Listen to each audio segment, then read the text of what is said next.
जिसे तू बताना चाहेगा तो कौन है वही तुम्हें जान सकेगा, दूसरा कोई नहीं है। आगे जाके रामायण जी में आप पढ़ोगे मेघनाथ एवं लक्ष्मण का युद्ध होता है, बड़ा भयंकर युद्ध है। लक्ष्मण मेघनाथ की भुजा काट देते हैं, भुजा उड़ के तो सुलोचना के आंगन में जाके गिरती है। सिर काट देते हैं मेघनाथ का, तो सिर वानर जो भी साथ थे वे सब भगवान राम के पास लेके जाते हैं मेघनाथ का सिर।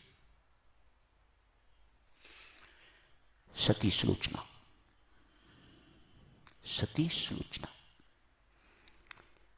अपने आंगन में अपने पति की बाजू देखती है तो कहती है, यदि मैंने आजीवन सतीत्व का धर्म निभाया है, पतिव्रत धर्म मैंने यदि निभाया है, तो ये हाथ मुझे लिख के बताए क्या हुआ है। कहते हैं हाथ ने लिखा, प्रिय मैं लक्ष्मण द्वारा मारा गया हूं, युद्ध क्षेत्र में हूं, तेरी इंतजार कर रहा हूं। रोती हुई सुलोचना, बिलखती हुई सुलोचना रावण के पास जाती है। रावण रो रहा है। जिंदगी भर सबको रुलाने वाला आज स्वयं रो रहा है। प्रकृति अत्याचारी को सजा दिए बिना सब्र नहीं लेती। रावण का नाम ही इसी प्रकार से पड़ा है, जो सबको रुलाए वह रावण। सारे संसार को देवी देवताओं सहित रुलाने वाला रावण आज मेघनाथ की मृत्यु पर रो रहा है, बिलख रहा है। शायद सुलोचना ने या किसी ने भी जिंदगी में पहली बार रावण को रोते हुए देखा होगा। वह मेघनाथ की मृत्यु का सुन चुका हुआ है। बड़ा लाडला पुत्र रावण का। पिताश्री, मैं पति की मृत्यु के साथ साथ ही उनके साथ ही मैं सती होना चाहती हूं, सुलोचना ने कहा। रावण कहते हैं, बिटिया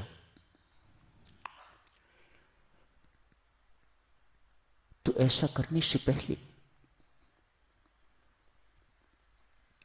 तेरा परलोक सुधरेगा, तेरा सब कुछ मंगलमय होगा, पर सती होने से पहले एक दफा प्रभु राम के दर्शन कराओ। क्या कह रहे हैं पिताश्री, आप मुझे शत्रु के पास भेज रहे हैं? रावण कहते हैं, बिटिया मैं रावण को शत्रु मानता हूं, राम को शत्रु मानता हूं, राम मुझे शत्रु नहीं मानते। जहां संयमी राम है, जितेंद्रिय लक्ष्मण है, बाल ब्रह्मचारी हनुमान है, बिटिया तू वहां जा, तेरी पवित्रता पवित्रता बनी रहेगी, तुझे बहुत सम्मान मिलेगा वहां पर। जा एक बार प्रभु राम के दर्शन करके आ, तेरा ये लोक भी सुधरेगा और परलोक भी सुधरेगा।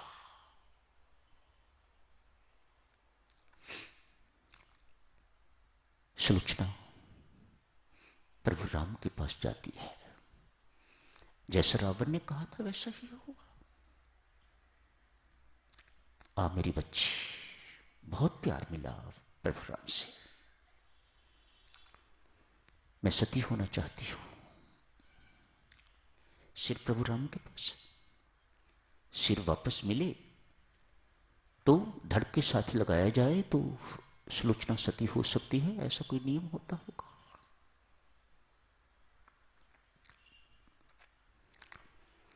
प्रभु राम यहां समझाते हैं,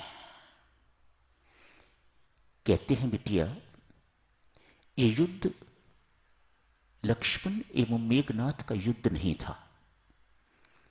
कितनी बारीक बातें भगवान देखते हैं, एक दृष्टांत के माध्यम से वे हम सबको स्पष्ट कर रहे हैं मैं क्यों किसी को विजय दिलाता हूं और क्यों किसी को हराता हूं?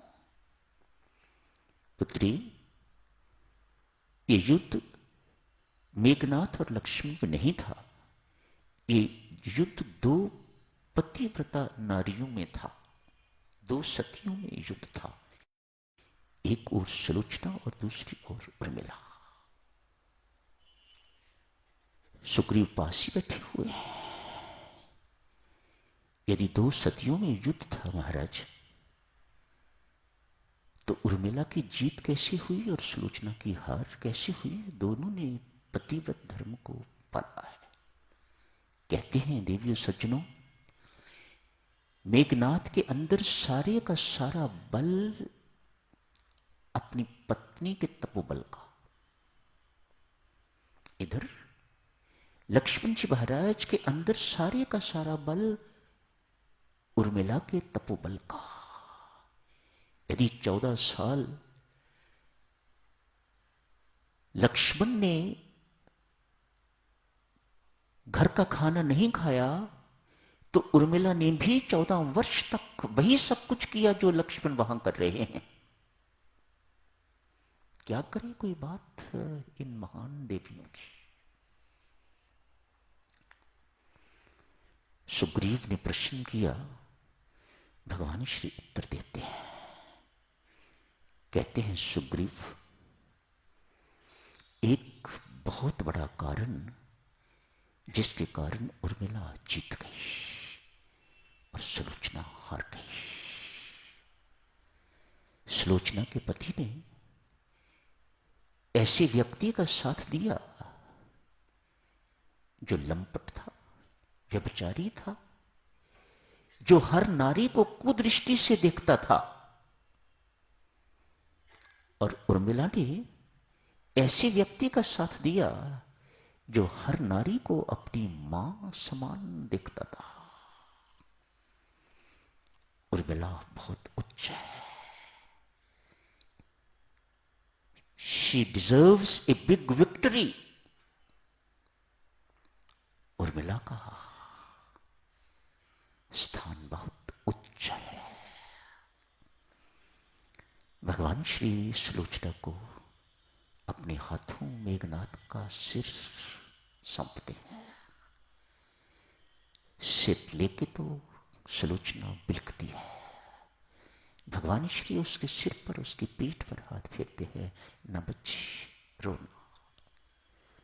सच माना, मेरे से तेरा रोना देखा नहीं जाता। तो कहे तो मैं तेरे पति को अभी 1000 वर्ष की आयु दे देता हूं। तो वापस जाके लंका का राज्य संभाल, मैं यहीं से वापस लौट जाऊंगा।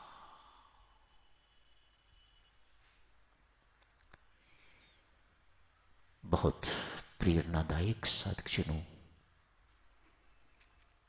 दृष्टांत। भगवान ये भेद हर एक के सामने तो स्पष्ट नहीं करते, नहीं खोलते। एक दृष्टांत जिसके माध्यम से स्पष्ट होता है, भगवान अत्याचारी अन्यायी नहीं है, उनके अपने ढंग हैं दिखने के। जिन्होंने अत्याचार किया साधकजनों, उनका क्या हश्र होता है। रावण को आप बहुत अच्छी तरह से जानते हैं। कल किसी दूसरे की बात करेंगे। आज यही समाप्त करने की इजाजत दीजिएगा।